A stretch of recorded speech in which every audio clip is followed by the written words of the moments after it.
The first card you have for your past is the Three of Wands.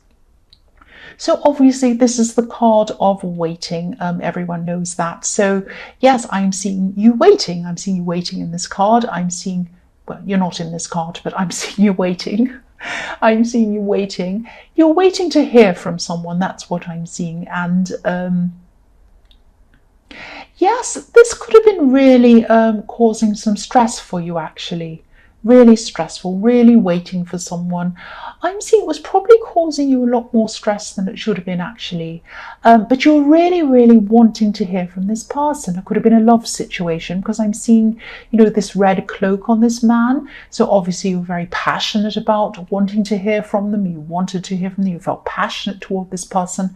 And there's also a checkerboard pattern on the cloak as well. So obviously that reminds me of racing cars. So in a hurry, you wanted to rush in, you wanted this person to hurry up and contact you, communicate with you. I'm not actually seeing any real problems around this. I'm probably seeing there was probably a good reason why they were a bit quiet, or they weren't really communicating very well with you. There's a calm sea on this card, so everything's very calm. There's no turmoil, there's no problem, there's no third parties. Even though this is the Three of Wands, I'm not seeing that. I'm just seeing that, you were waiting, and you weren't saying much to them. I'm not seeing that you felt this anxiousness and you were kind of saying to them, hurry up, talk to me, or you weren't texting them, you weren't bothering them or anything like that. You had this anxiety around this inside of yourself. I'm actually glad you didn't say a lot to them, or maybe you didn't say anything to them, because I'm not actually seeing any problems around this connection. There aren't any problems around this at all. There was probably some proper reason, some real reason why they weren't communicating. It could be anything really, but I'm not seeing any bad problem about that. I'm not seeing any reason why they weren't. Yes, the next card you have of your past is the Four of Pentacles. So this person could have been a little bit quiet, a little bit guarded, guarding themselves. Not in a bad way. I'm not seeing that they were guarding themselves from you personally. I'm just seeing that, it might just be in their personality to be a little bit reserved. And again, I really wouldn't take this personally. The man in this card, obviously he has, he's holding on to himself, he's guarding himself, but he has his back to the city as well. Now, obviously there are a lot of people in the city walking around, if you think of a city. So this person can be a bit distant with everyone, with a lot of people. They have their back on a lot of people, not just you. I'm not saying they have their back on you, but what I mean is, they're a bit distant from everyone. They're a bit reserved, they're a bit quiet, they're not very outgoing. They might not like chatting on the phone for a lot. They might not like texting. It might be something like that. It's just in their personality to be a bit like that. But I'm seeing that maybe you overreacted to whatever was going on with this lack of communication. Because I'm seeing maybe you have, yes, maybe you had some problems in your past. Maybe you had some problems in your childhood. Maybe you had some abandonment problems or something like that. And maybe when you feel that people are being distant with you for whatever reason, you might be kind of triggering these old feelings that you've had from being abandoned. It might be something like that. It might go all the way back to your childhood. And if that's happened to you, I'm very sorry that's happened to you. So yes, this might make you feel overstressed every time someone kind of doesn't talk to you, or they don't communicate, or they disappear, or something like that. So if this resonates, try to think about, if this comes up again, if this triggers you, if you get this really horrible feeling like someone's distant, or they don't text you back straight away, or whatever they do, they don't communicate properly. If this triggers this horrible feeling that you're going to be abandoned, try to remember where this feeling actually comes from, the real source of this feeling. Think about that. Don't dwell on it, obviously. I know it's probably painful, but think about, this comes from that time in my past. It doesn't come from this person.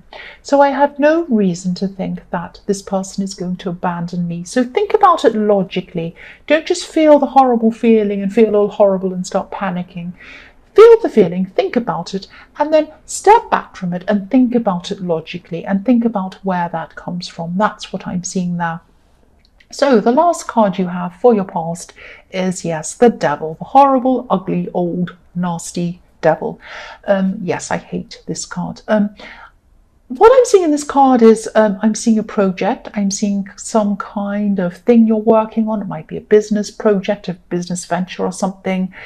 This is something that, this is something you've been working on for a long time. You're still going to be working on this for a while. This is something that means a lot to you. This project comes straight from your heart. This comes from your heart. If you look at this devil and you look at his legs, you probably don't want to look at the devil, but if you do look at him, you can see his legs are forming a kind of a heart. This project comes from your heart. So this is a warning to you, obviously, with this horrible devil. Just be careful of who you might be talking to about this project. Be careful who you're going to accept help from around this project. I'm seeing someone who might be a bit dodgy, they might be a bit unethical, they might be unethical business-wise or something like that.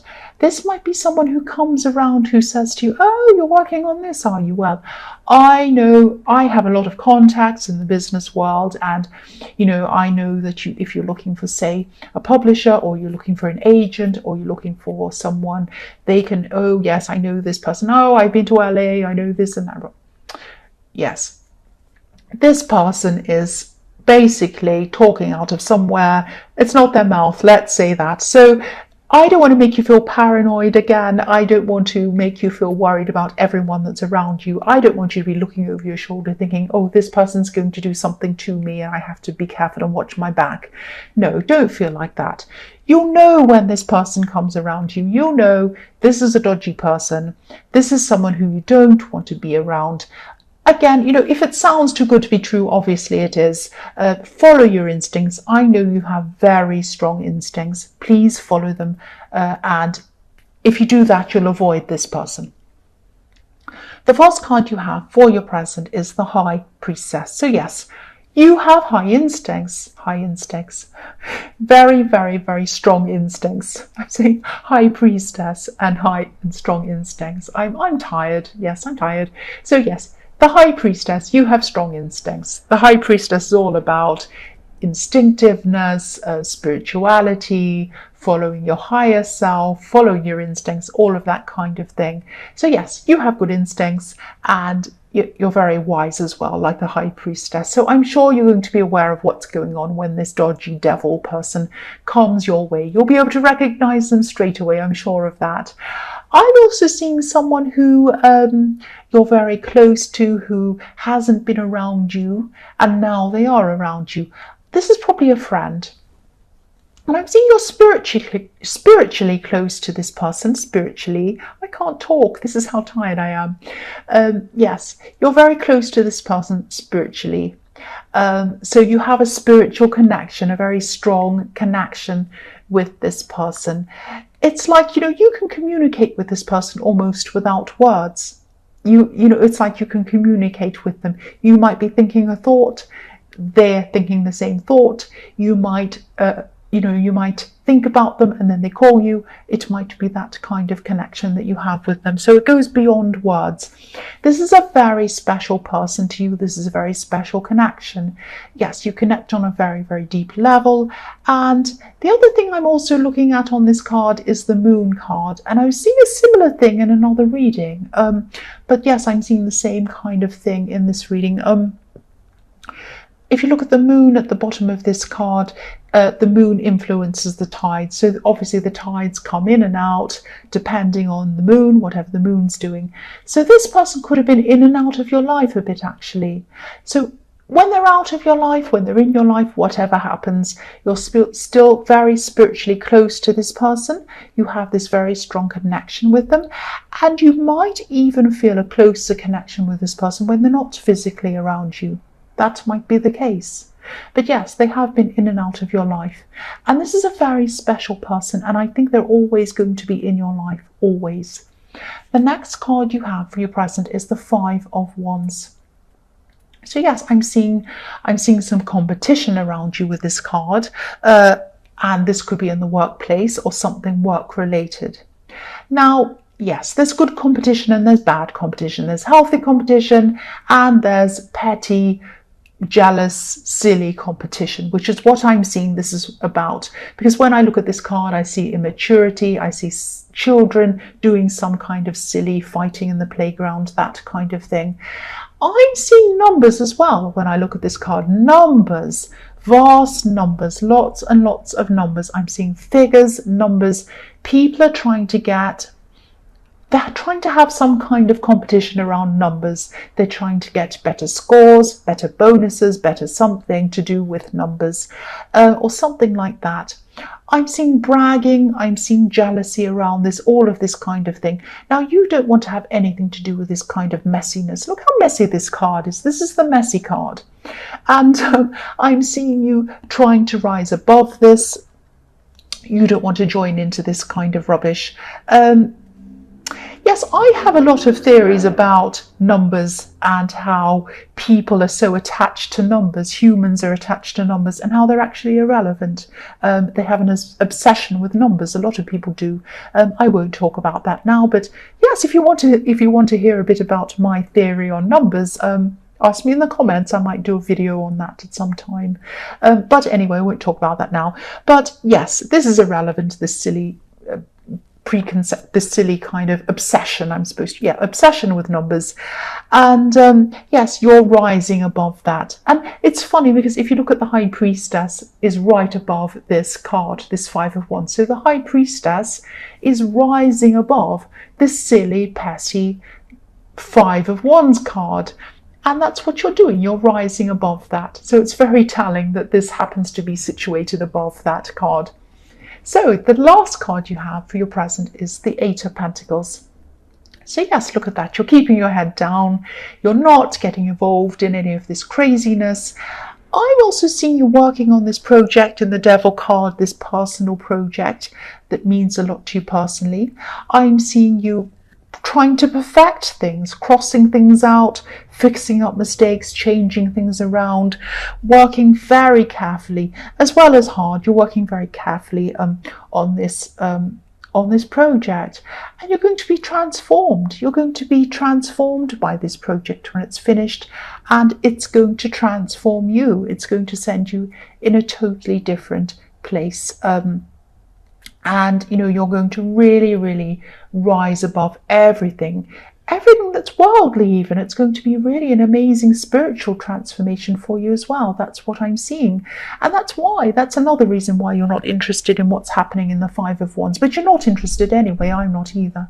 So the first card you have for your future is the Six of Pentacles. So yes, here's this project again I'm seeing. I'm going to talk about this project a lot, this one that you're working on, because this is very important to you, and I'm seeing this a lot in all of these cards. So it's going to come up a lot, and don't be angry with me if I kind of seem to be repeating myself. I don't mean to, but this is just coming up all the time. This is very important to you. Now, I might have seen this project in your last reading, something to do with writing maybe. So this project is growing. It's still going to be growing at this time. It's going to grow to the point where you're going to need some extra help with this. You're not going to be able to do everything by yourself forever. It's going to go beyond that point. I'm seeing you trying to think about eventually maybe employing someone, maybe a consultant or some kind of advisor on some areas of this. Obviously not this dodgy person in the Devil card. This is going to be people who are very above board, and I'm seeing you weighing up this decision. It might end up to be being between two people or two companies or something like that. And obviously you want to make a profit. Yes, you do. This is going to be a business venture, but you're also going to want people who are going to be beyond profit, beyond finance. It's not only about that. This is very personal to you. So the person or the company that you're going to have to help you with this is going to have a very special understanding of the subject that you're writing about, or whatever this is. And they're going to have to be a very, very special person that's going to have to understand you personally, because this is a very personal thing. So I'm seeing you taking your time to decide. I'm seeing a choice between two people in this card, and obviously you're going to have to pay someone. So yes, this person's weighing things up. They're thinking, who am I going to pay? This person or that person? Who's the better person? That's what I'm seeing, or the better company. The next card you have, your future, is the Hermit. So yes, again, this is one of the reasons why you're going to be choosing whoever this is very, very carefully.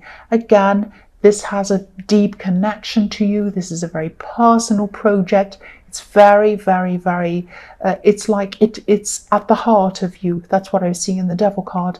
This comes from your heart. So whoever this is that you choose, it's not about buying and selling. It's not about money. Yes, of course, you have to make a profit, of course, but it's not about that. It goes much deeper than that. You're going to have to find someone very special. I'm just seeing the same thing again. So yes, there's a lot of precious information in this. Not everyone is going to understand about this project and about this information. But again, you're going to have to really, really try and find the right people, and you are going to take your time. You're very, very cautious. You're a very careful person. You're a very patient person, and you're a very detailed oriented person as well. So this is where you're going to excel. You're going to find the perfect person, and you're going to take the time to do that. The last card you have for your future is the Seven of Pentacles. So again, I'm sorry, this is what I'm seeing. I'm repeating myself. I know, shoot me if you want to. Again, this is about patience, taking your time to find the right people or person or company or whatever, whoever is going to help you with this. Now, yes, part of this again is about weighing up profit over personal things, finding the right balance between the two. And again, yes, I won't say any more about that. It's just about the same thing again. You're not going to let profit spoil the personal, but you're also going to make a profit about this because you are business minded. So again, it's about balancing the two. If you look at this card, this man has a big pile of coins next to him. He's looking at it. He has one in front of him and he's thinking, do I want to make a big profit? Do I want to keep to the personal and not make such a profit? Now, it doesn't have to be either or. You can make a profit and you can also have something that's deeply personal to you. I mean, look at all the people who write music. Look at the people who have the best-selling albums that are also very deeply meaningful. Look at all these amazing paintings that are in the world. They're actually very, very expensive, but they have the heart of the person in them. So it doesn't have to be either or. And I think you know that. But, it's just finding the balance once again.